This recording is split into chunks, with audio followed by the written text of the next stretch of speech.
João capítulo 12, verso 20 diz assim: entre os que tinham ido adorar Deus na festa da Páscoa estavam alguns gregos. Eles se aproximaram de Filipe, que era de Betsaida da Galileia, com um pedido: Senhor, queremos ver Jesus. Filipe foi dizê-lo a André, e os dois juntos foram até Jesus. Jesus respondeu: chegou a hora de ser glorificado o Filho do Homem. Vamos orar. Pai amado, nós te louvamos, te agradecemos, Deus. Fala conosco nessa tarde, ministra em nosso coração, Pai, nos mostra o teu caminho, o teu propósito, a tua vontade para as nossas vidas. Fala, Senhor, com cada um dos teus filhos, Pai, em nome do Senhor Jesus, que o Senhor nos abençoe, que o teu Espírito fale conosco, em nome de Jesus, o Filho de Deus, amém. Amém, você pode sentar. Frank. João capítulo 12 aqui é um momento interessante na vida de Jesus. Jesus estava já no seu terceiro ano de ministério. Jesus foi começando a ficar muito conhecido em todos os lugares aonde ia. Muitos textos mostram Jesus e uma grande multidão. Quando ele está falando do barco, uma grande multidão ouvindo. Quando ele multiplica os pães, 5.000 homens. Depois ele vai em vários lugares onde Jesus está, no Monte das Oliveiras, não ali no Monte das Bem-aventuranças, e em vários lugares Jesus estava sendo seguido por muitas pessoas. E fala lá em João capítulo 6, quando Jesus multiplica os pães, Jesus tem que sair do meio da multidão, porque queriam declará-lo rei de Israel.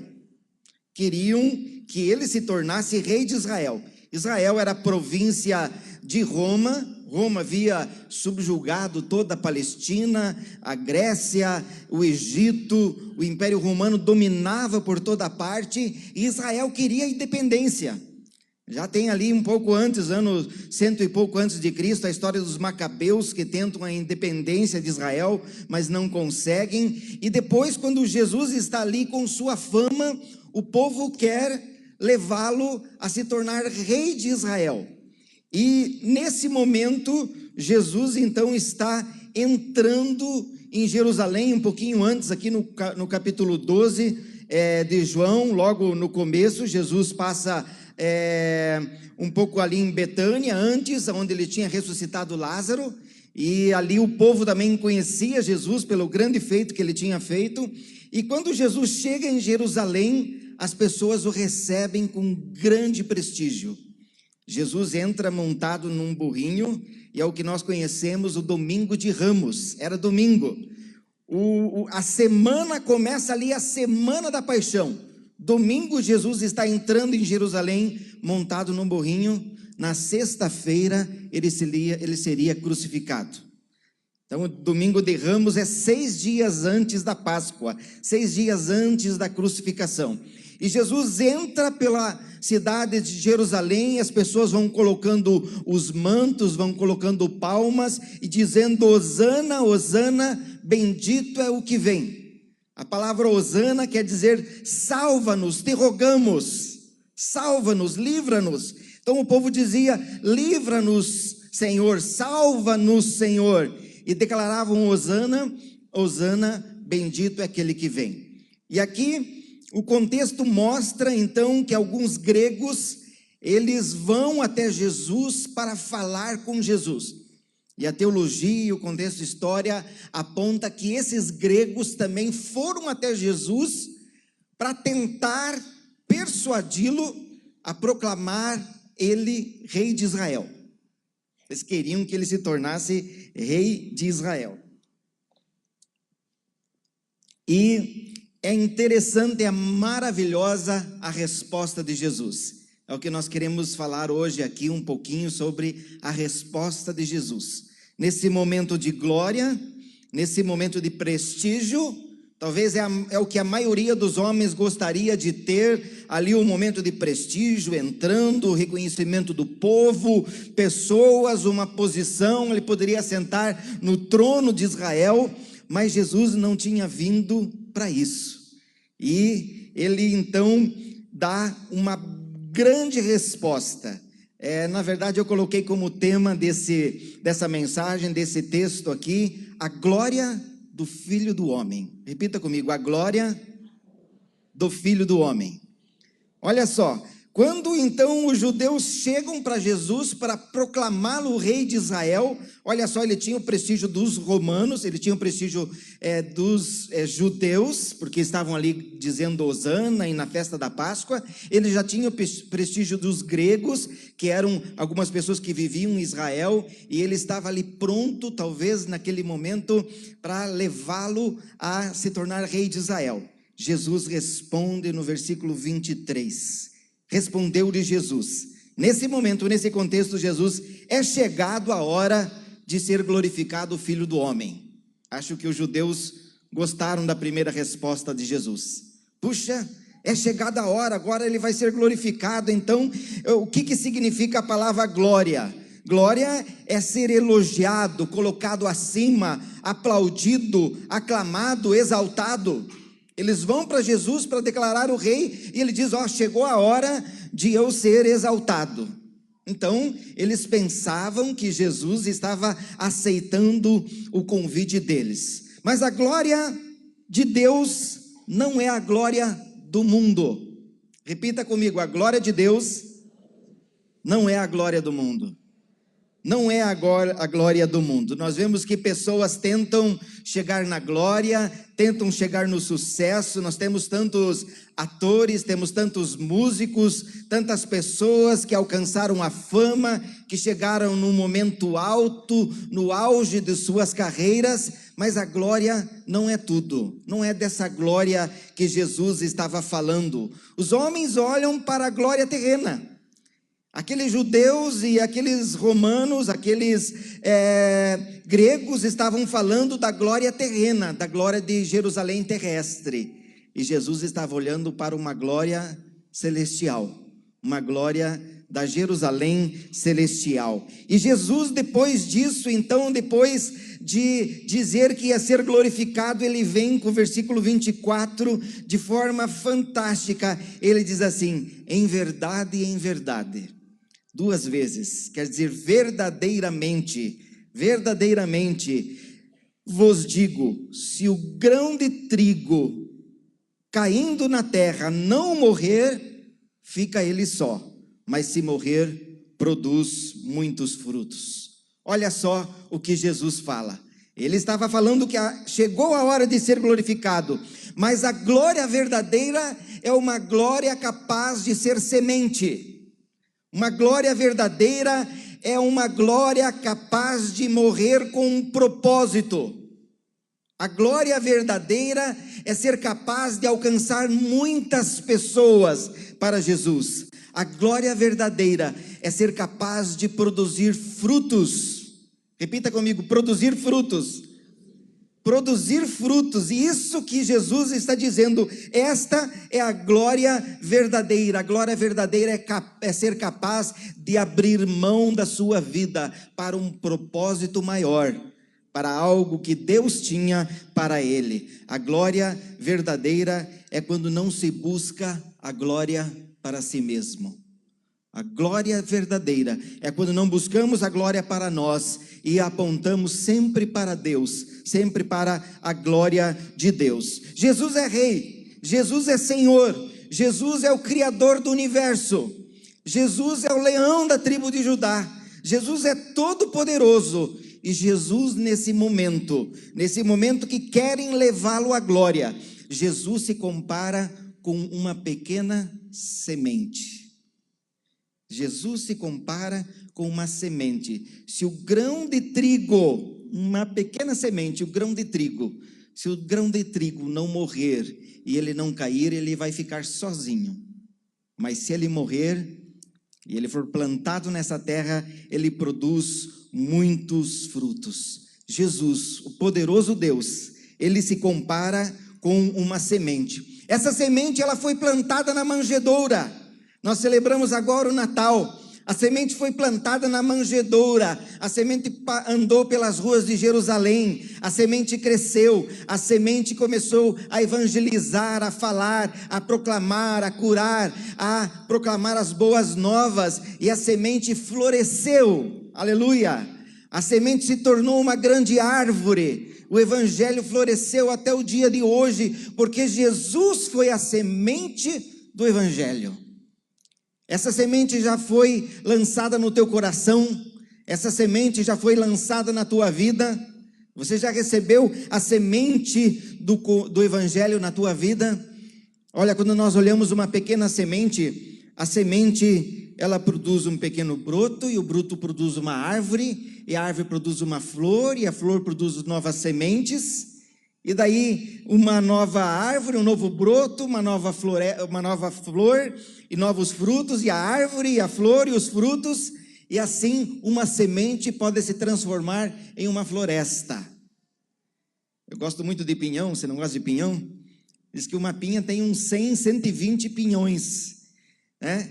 E uma árvore de pinheiro pode dar 80 pinhas, são mais de 8.000 pinhões numa árvore de pinheiro. Imagine uma floresta, já dá uma floresta, uma única árvore num único ano pode produzir 8.000 pinheiros, mas se aquela pinha não amadurecer e não cair no chão, e ali quase se soltar, se entregar para uma nova vida, né? Se ela não cair no chão, ela vai ficar só, o pinheiro ficará só, mas se as sementes forem plantadas, haverá uma floresta na sua volta.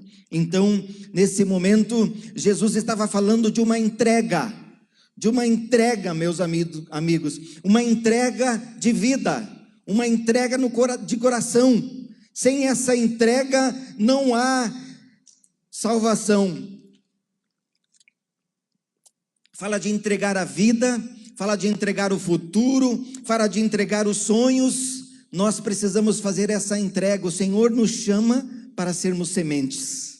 O Senhor nos chama para fazermos a entrega. A Bíblia diz assim: entrega o teu caminho ao Senhor, confia nele. É a primeira parte, né? Entrega o teu caminho ao Senhor, confia nele, e o mais ele vai fazer.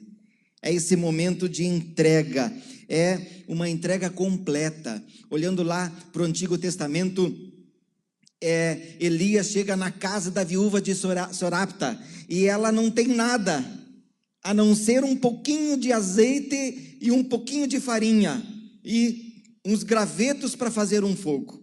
E essa mulher entrega tudo que tem nas mãos do profeta Elias, e ele faz ali um bolo e uma comida, e nunca falta mais o alimento na sua casa.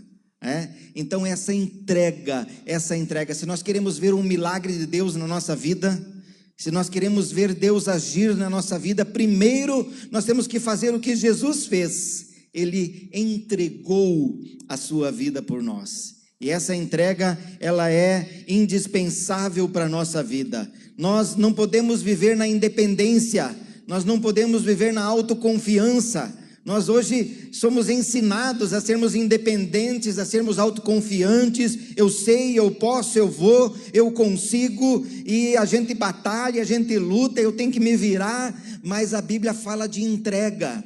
A Bíblia fala de entrega do coração, entrega a nossa vida. Nós somos criados, nós temos um dono, nós não temos? O Senhor Deus nos criou, nós somos criacionistas, nós cremos que fomos criados com um propósito. Eu não me pertenço, eu pertenço ao meu Criador. A minha vida não é minha, a minha vida é dele. Ser cristão é não ser dono do próprio nariz, ser cristão é não ser dono da própria vida, é ser entregue nas mãos do Senhor, para que Ele faça a sua vontade em nós. Ser cristão significa isso. Nós temos que entender que sem Deus nós somos incompletos. Sem Deus nós não damos conta, nós não damos conta de sermos felizes, nós não damos conta de administrar a vida sozinho. Nós precisamos colocar as nossas vidas nas mãos de Deus. Nós precisamos fazer sempre, diariamente, semanalmente, essa entrega. E Jesus continua aqui no versículo 25. Ele fala primeiro, vou ler de novo o 24. Em verdade vos digo, se o grão de trigo caindo na terra não morrer, ele fica só. Mas se morrer, ele produz muitos frutos. E Jesus continua daí. Quem ama a sua vida, perdê-la-á. Mas aquele que odeia a sua vida nesse mundo, preservá-la-á para a vida eterna. Olha só as pessoas querendo levar Jesus ao trono, a ele se tornar rei de Israel. Agora é o momento de sucesso, o momento de glória. Talvez esse domingo de Ramos aqui é o melhor momento da vida de Jesus. É o momento de maior pompa, nós diríamos. É o momento de maior prestígio de Jesus. E agora eles querem levá-lo a rei, mas ele diz não. Se o grão de trigo não morrer, ele vai ficar só. Quem ama a sua vida, quem quer muito as coisas para si, eu quero a minha vida, as minhas coisas, a minha família, a minha casa, o meu dinheiro. Quem ama a sua vida, vai perdê-la, diz o Senhor. Mas quem odeia, ou quem entrega a sua vida, alcançará a vida eterna. Nós não podemos deixar que o ego dirija a nossa vida. O que tem dirigido a sua vida? Você tem deixado o ego dirigir a sua vida, ou você tem deixado Cristo dirigir a sua vida? Quando o ego dirige a nossa vida, diz aqui a palavra que nós alcançamos a morte. Mas quando Cristo dirige a nossa vida, nós encontramos a vida eterna. Nós vivemos num momento de materialismo, não é mesmo? Materialismo. Hoje nós somos iludidos, nós somos enganados, nós somos buscados pela televisão, pela mídia, para que nós cada dia mais possamos comprar e consumir, e cada dia tem um carro de melhor marca, cada dia tem uma roupa mais bonita, cada dia tem uma casa, um modelo, uma coisa, um produto eletrônico que tenta nos envolver e tenta tirar a nossa atenção das coisas de Deus. E nós não podemos viver a nossa vida, deixar que o materialismo dirija a nossa vida, ou deixarmos que o hedonismo fala que é a busca do prazer. Desde os dias de Jesus, pessoas já viviam assim. Era uma linha filosófica chamada hedonismo, que eu faço tudo para o meu prazer, eu quero fazer porque é bom para mim. E hoje, hedonismo está em alta. Eu faço porque eu gosto, eu faço porque eu quero, eu faço porque é assim que eu quero. E aí o ego é quase que uma egolatria, não é mesmo? Não vivemos mais tanta a idolatria, mas uma egolatria. O meu eu, o meu ego, ele que dirige a minha vida, ele que dirige as minhas coisas, e eu vou conforme a minha ambição. E amados, a ambição do homem não tem limites. A ambição do homem não tem limites. O homem, ele é ganancioso por natureza. Quanto mais se alimenta a ambição, mais a ambição deseja e mais à frente ela quer ir. E o Senhor então fala aqui para uma vida de entrega. Eclesiastes fala isso: tudo é vaidade. Tudo é vaidade. E a palavra vaidade ali é interessante, que para nós vaidade é uma pessoa vaidosa, uma pessoa que gosta de se arrumar, ou que gosta de se pintar, uma pessoa que gosta da aparência. Mas vaidade no livro de Eclesiastes quer dizer passageiro. Tudo é passageiro.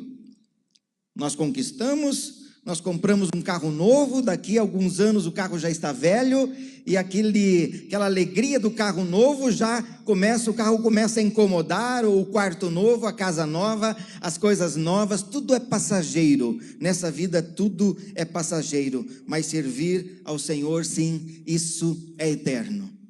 Nós servimos os nossos patrões, nós servimos o nosso país, nós servimos os nossos filhos, nós servimos o nosso marido, a esposa, nós servimos a casa, os pais e a Deus. Você tem servido ao Senhor? Você tem procurado deixar um tempo da tua vida para servir a Deus? É o mais importante para a nossa vida, é servir a Deus. Eu quero dizer que há um propósito para a tua vida. Está dizendo aqui, ó, que você não deve amar a tua vida, você não deve buscar apenas as coisas para a tua vida, mas há um propósito para a tua vida. Em Salmos 19:1 fala: os céus proclamam a glória de Deus e o firmamento anuncia as obras das suas mãos. Tudo foi criado por Deus. Como eu já falei, nós somos criacionistas. Nós cremos que Deus criou todas as coisas, e tudo que Deus cria, ouça isso, tudo que Deus cria tem um propósito. Então você tem um propósito, a tua existência tem um propósito, a tua vida tem um propósito. Os teus talentos que foram lhe dados, os teus dons, as tuas qualidades, o teu ministério tem um propósito. E esse propósito é servir o reino de Deus. Deus criou tudo com propósito. Colossenses 1,16: todas as coisas começam nele e nele encontram o seu propósito. A tua vida começou nele e nele você encontrará o propósito para a sua vida. Você foi criado com uma missão.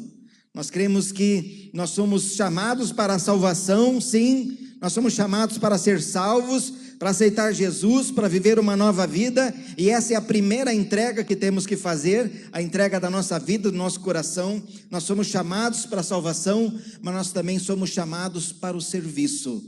Nós somos chamados para ser semente. Fale para a pessoa que está do seu lado: você é chamado para ser semente.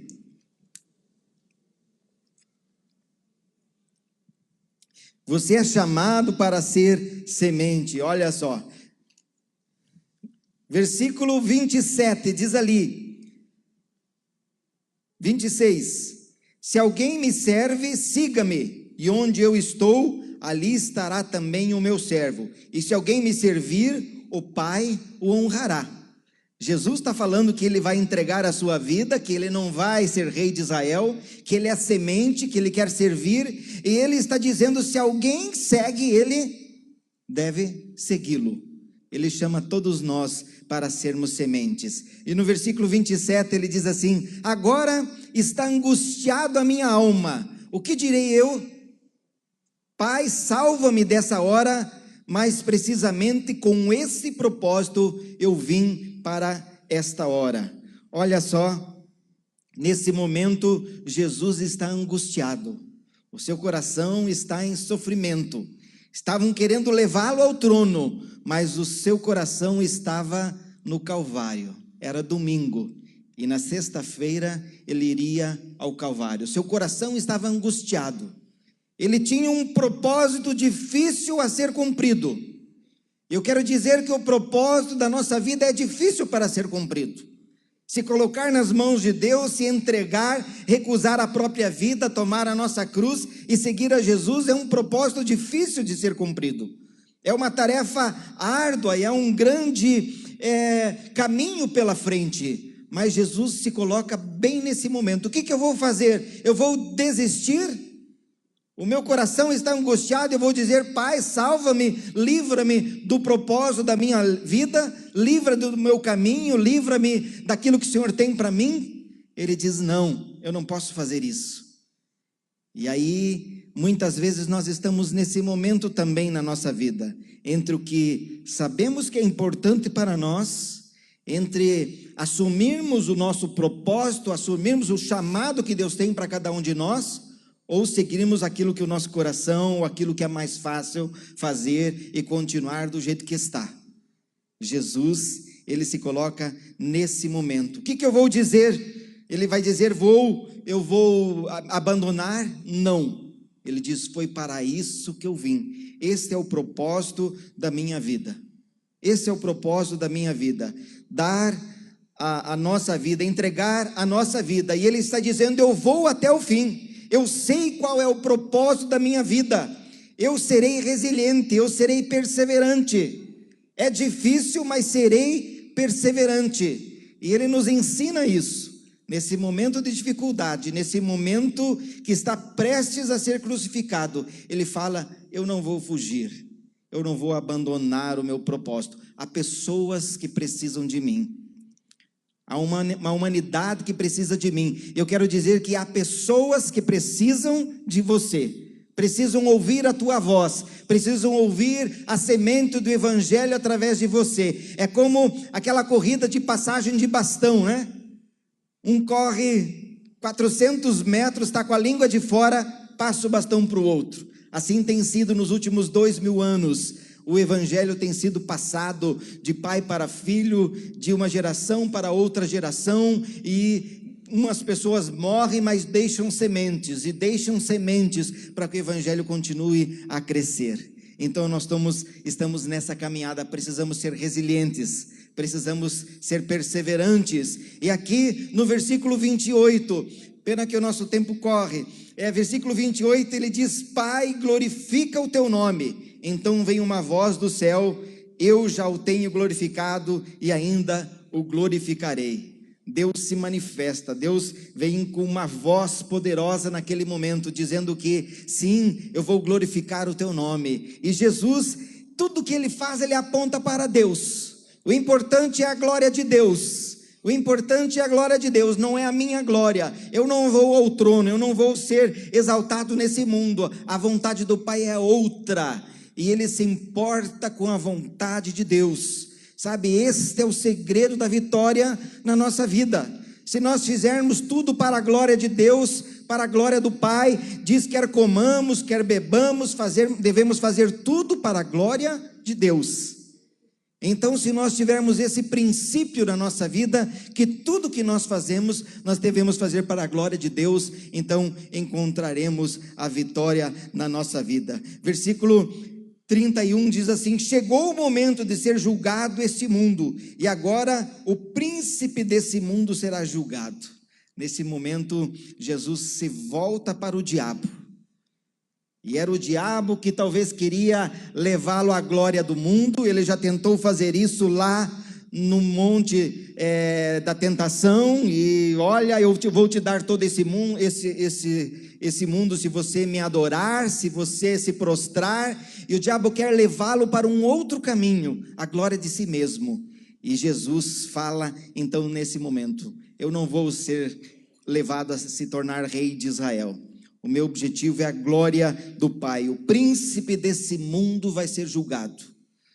Satanás já tinha distorcido a palavra de Deus quando na serpente ele foi falar com Eva: não, você não vai morrer, você pode comer desse fruto. E ele tenta levar a Eva a ser igual a Deus, a glória de si mesmo. Adão, a glória de si mesmo, ao bem-estar de si mesmo. E o diabo tenta levar Jesus pelo mesmo caminho, mas ele diz: não, chegou a hora de ser destruído o príncipe desse mundo. Jesus é chamado de segundo Adão. Jesus, ele pisa na cabeça do diabo. O Senhor Jesus nos dá a vitória da cruz é a minha vitória. A vitória da cruz é a nossa vitória, é a vitória do povo de Deus, é o perdão dos nossos pecados, é uma vida de eternidade, é uma oportunidade de estarmos com Deus. Então, nós vemos que o Senhor, ele deu essa vitória na cruz do Calvário. Olha, no versículo 32, ele diz ali: enquanto for levantado na terra, atrairei todos a mim. Isto dizia, significando do gênero de morte que ele estava para morrer. Jesus fala que ele seria levantado, E aí então ele entregaria a sua vida por todos nós. A cruz é a nossa vitória completa. É a vitória sobre a morte, sobre o pecado, sobre o diabo, sobre o mundo. E naquele momento, na morte de Jesus, houve a manifestação no céu, na terra e debaixo da terra. O texto fala lá que o céu escureceu, que a terra tremeu, houve um terremoto e mortos ressuscitaram debaixo da terra. Então nesse momento o Senhor faz ali na morte do Senhor Jesus, em 3 estados, né? Na terra, no céu e debaixo da terra. A cruz de Cristo dividiu a história. Esse momento é um momento maravilhoso da vida de Jesus. Foi muito bom estudar esse livro de João, esse capítulo de João, capítulo 12. Aprendi muita coisa daqui, teria muita coisa para falar. Que o Senhor nos leve a termos isso, a termos uma vida voltada ao Senhor. A glória de ser uma semente. Você foi chamado para ser semente. Quero que os músicos venham aqui, nós vamos ainda louvar e vamos orar. O Senhor convida você nessa tarde para você fazer uma entrega, amém? A uma entrega da sua família, entrega dos teus sonhos, entrega do teu futuro, entrega da sua vida. A você ser uma semente, a semente precisa morrer, a semente precisa se entregar, se soltar. É isso que o Senhor nos chama a fazermos uma entrega. O que nós faremos? Fugiremos do chamado? Fugiremos da responsabilidade de sermos sementes? Nosso coração está angustiado, passamos por lutas, passamos por problemas, fugiremos ou faremos com Jesus? Como Jesus, seremos resilientes, seremos perseverantes, iremos até o fim. Então nós precisamos fazer isso. Você foi chamado para servir. É isso que eu quero deixar com você nessa tarde. Você é chamado para servir. Você é chamado para ser semente. Você não foi chamado só para a salvação, você foi chamado para o serviço. Você foi chamado para ser semente, para ser uma semente multiplicadora do Evangelho do Senhor. Você foi chamado para seguir a Cristo. Você foi chamado a renunciar a si mesmo e a fazer a glória do Pai.